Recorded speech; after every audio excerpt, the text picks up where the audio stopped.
ബിസ്മില്ലാഹിർറഹ്മാനിർറഹീം. ഇമാം മുസ്ലിം ഉദ്ധരിക്കുന്ന ഒരു സഹീഹായ ഹദീസിൽ മദീനയിൽ നടന്നൊരു സംഭവം, അബൂ സഈദ് അൽ ഖുദരി റളിയല്ലാഹു അൻഹു, നബി സല്ലല്ലാഹു അലൈഹി വസല്ലമയുടെ പ്രമുഖനായ ഒരു സഹാബിയാണ് അദ്ദേഹത്തിന്റെ വീട്ടിൽ ഒരിക്കലും ഒരു വിരുന്നുകാരൻ വന്നു. വിരുന്നുകാരൻ വരുന്ന സമയത്ത് വീട്ടുകാരൻ അബൂ സഈദ് അൽ ഖുദരിയെ നമസ്കരിച്ചുകൊണ്ടിരിക്കുകയാണ്. അദ്ദേഹം നമസ്കാരം കഴിയുന്നവരെ വിരുന്നുകാരൻ ഇങ്ങനെ കാത്തിരിക്കുകയാണ്. അതിനിടയിൽ അബൂ സഈദ് അൽ ഖുദരി റളിയല്ലാഹു അൻഹുവിന്റെ വീട്ടിൽ കട്ടിലിനടിയിൽ നിന്നൊരു ശബ്ദം കേട്ടു, പിടയ്ക്കുന്ന ശബ്ദം. ആ ശബ്ദം കേട്ട് വിരുന്നുകാരൻ ഞെട്ടി. അപ്പൊ അബൂ സഈദ് അൽ ഖുദരി റളിയല്ലാഹു അൻഹു നമസ്കാരത്തിൽ നിന്നുകൊണ്ട് തന്നെ അനങ്ങരുത്, അവിടെ ഇരിക്കാൻ വേണ്ടി ഇങ്ങനെ ആംഗ്യം കാണിച്ചു വിരുന്നുകാരനോട്. അങ്ങനെ വിരുന്നുകാരൻ അവിടെ ഇരുന്നു.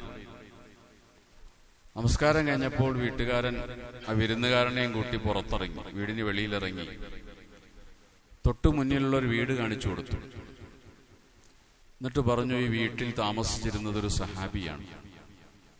അദ്ദേഹം ഖന്തക്ക് യുദ്ധത്തിൽ ഞങ്ങളോടൊപ്പം പങ്കെടുത്ത ആളാണ്. ഖന്തക്ക് യുദ്ധത്തിന് വേണ്ടി അദ്ദേഹം വരുമ്പോൾ അദ്ദേഹം വിവാഹം കഴിച്ചിട്ടേ ഉണ്ടായിരുന്നുള്ളൂ. അതുകൊണ്ട് തന്നെ യുദ്ധത്തിന്റെ വേളയിൽ യുദ്ധം കുറച്ച് നീണ്ടുപോയി, കുറച്ച് ദിവസങ്ങൾ നീണ്ടുപോയി.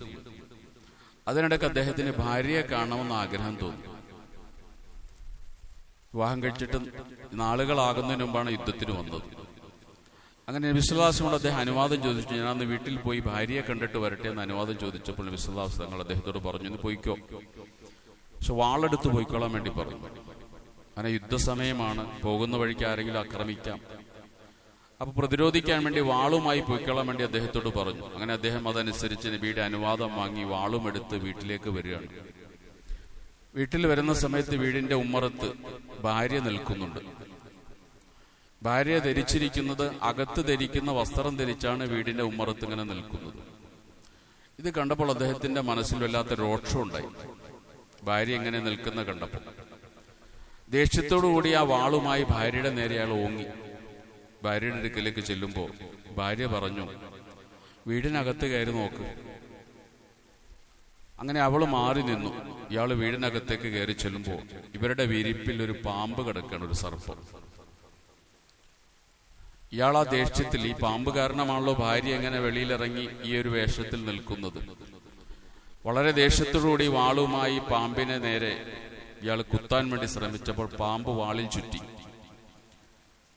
ആ പാമ്പിനെ ഒരു ഭിത്തിയിലേക്ക് ചേർത്ത് വെച്ച്, വീടിന്റെ ഭിത്തിയോട് ചേർത്ത് വെച്ച് കൊല്ലാൻ വേണ്ടി ഇയാൾ ശ്രമിക്കുമ്പോൾ പാമ്പ് പിടച്ചിയാടി ഇയാളുടെ അടുക്കൽ വന്നു, ഇയാളെ പ്രഹരിച്ചു. പാമ്പ് കൊത്തി, ഇയാൾ തൽക്ഷണം മരണപ്പെടുകയും ചെയ്തു. സഹാബാക്കൾ വിവരം നബിയെ അറിയിച്ചു. അങ്ങയുടെ അനുമതി ചോദിച്ചു വീട്ടിൽ പോയ മനുഷ്യൻ പാമ്പ് കടിയേറ്റ് മരിച്ചിട്ടുണ്ട് എന്ന് നബിയെ അറിയിച്ചപ്പോൾ നബി സല്ലല്ലാഹു അലൈഹി വസല്ലം പറഞ്ഞു, ഇസ്തഗ്ഫിറൂ ലി അഖീക്കും, നിങ്ങളുടെ സഹോദരന് വേണ്ടി നിങ്ങൾ പൊറുക്കലിനെ തേടുക. മദീനയിൽ അടുത്തിടെ കുറെ ജിന്നുകൾ ഇസ്ലാം സ്വീകരിച്ചിട്ടുണ്ട്.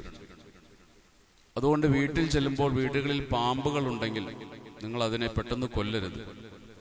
അതിനോട് പോകാൻ വേണ്ടി പറയണം. അതിന് പോകാനുള്ള അവസരം ഒരുക്കി കൊടുക്കുകയും വേണം. അതിനുശേഷമേ അതിനെ കൊല്ലാൻ ശ്രമിക്കാവൂ എന്ന് നബി സല്ലല്ലാഹു അലൈഹി വസല്ലം പറയുന്നു. സമാനമായൊരു സംഭവമാണ് ഇന്നലെ നമ്മൾ പറഞ്ഞത്. ഇതിൽ നിന്ന് നമ്മൾ പഠിക്കേണ്ട ഒരു ഗുണപാഠം, സൂറത്തുൻ നാസിൽ ജിന്നുകൾ മനുഷ്യന്റെ മനസ്സിൽ ദുർബോധന സൃഷ്ടിക്കുമെന്ന് അല്ലാഹു പറയുന്നുണ്ട്. അല്ലദീ യുവസ്വിസു ഫീ സുദൂരിൻ നാസി മിനൽ ജിന്നത്തി വന്നാസ്. ജിന്നുകൾക്ക് മനുഷ്യനിൽ ചെയ്യാവുന്ന ഏറ്റവും വലിയ അപകടം എന്ന് പറയുന്നത് മനുഷ്യന്റെ മനസ്സിൽ വസ്വാസ് ഉണ്ടാക്കുക, ദുർബോധനം ചെയ്യുക എന്നുള്ളതാണ്. അതാണ് ഏറ്റവും വലുത്. പക്ഷെ അത് മാത്രമല്ല ജിന്നുകൾ ചെയ്യുക. ജിന്നുകളിൽ കാഫിറായ ജിന്നിനെയാണ് ശൈത്താനെന്ന് നമ്മൾ വിളിക്കുന്നത്. മുസ്ലിമീങ്ങളായ ജിന്നുകളുണ്ട്. ജിന്ന് മനുഷ്യന്റെ ജീവിതത്തിൽ പല മേഖലകളിലും ഇടപെടും. നമ്മുടെ ഏതെല്ലാം വ്യവസായത്തിലോ കച്ചവടത്തിലോ ജീവിതത്തിലോ ഒക്കെ ജിന്നുകൾക്ക് ഇടപെടാൻ കഴിയും. പല അപകടങ്ങളും നമ്മൾ വരുത്താനും കഴിയും. ഇവിടെ നമ്മൾ കാണുന്ന ഒരു മനുഷ്യന്റെ മരണത്തിൽ പോലും ആ ജിന്നിന്റെ പങ്കാളിത്തം ഉണ്ടാകുന്ന ഒരു കാര്യമാണ്. അതുകൊണ്ട് കേവലം വസ്വാസ് മാത്രമാണെന്ന് മനസ്സിലാക്കാതെ ഏത് പ്രശ്നങ്ങളിലും ഇത് വരാനുള്ള സാധ്യതകൾ ഉണ്ടാകുന്നതാണ്. ഈ ഹദീസ് സഹിയാണ്, ഇമാം മുസ്ലിം ഉദ്ധരിക്കുന്നതാണ്, നമ്മൾ മനസ്സിലാക്കി തരുന്നു. അല്ലാഹു തആല ഇത്തരത്തിലുള്ള ജിന്നിന്റെ വൈശാചികമായ ഉപദ്രവങ്ങൾ നമ്മളെ കാത്തുരക്ഷിക്കുമാറാകട്ടെ. സുബ്ഹാനല്ലാഹി ബിഹംദിഹി സുബ്ഹാനക്കല്ലാഹു ബിഹംദിക് അഷ്ഹദു അല്ലാ ഇലാഹ ഇല്ലാ അൻത അസ്തഗ്ഫിറുക വ അത്തൂബു ഇലൈക്. അസ്സലാമു അലൈക്കും.